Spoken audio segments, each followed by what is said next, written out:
Steelers at the Dolphins. Cynthia Freeland, who you got? Steelers. All right, let's discuss this now, everybody. The Steelers traveling down to Miami.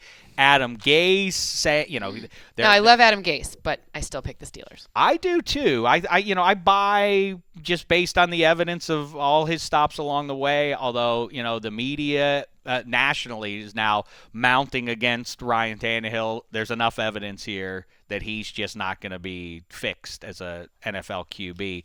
Harmon, your thoughts?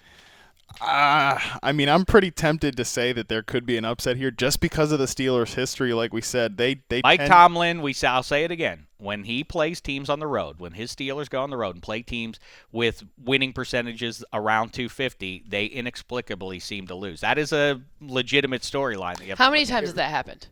It's happened this year already with the Eagles. I mean, they should have. The Eagles defense is legit. The Eagles are a good team, but they were still they still won 34-3 or something like that. They've lost at Oakland a few times in the 21st century. Yes. Bum Raiders teams that they could, Terrell Pryor, if you might remember that 90-yard run that he had. 93 yards still holds the NFL record. They lost at the Chiefs last year. They lost to the Chiefs another time when the Chiefs were down. They barely got past the Tyler Palco Chiefs a few years ago. I think. Funnily enough, I remember maybe you're just a little scarred by it. No. No, because I'm telling you, it's a legit there. thing, and they are just statistically they score way more points at home than they do on the road. I think it's 31 points per game at home and 22 on the road. So I mean, there's that, but the Dolphins are just so bad, especially in the secondary where the Steelers happen to be very good at throwing the ball. I know, but they got humiliated. The Titans rolling in there and beating them, that's a pretty dark place. You have to rise up or your season's just I don't know. a complete Do you think shame. that their Rising up, season but already isn't in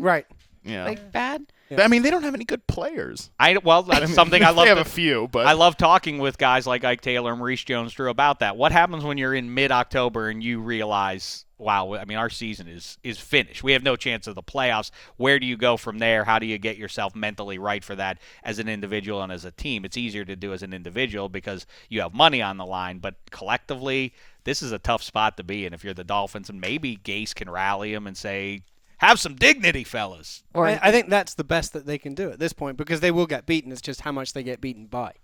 All right. Anybody, with all that said, anybody want to throw the red challenge flag here? Everybody's going Steelers? Do it. All right, I'm going to go Steelers too.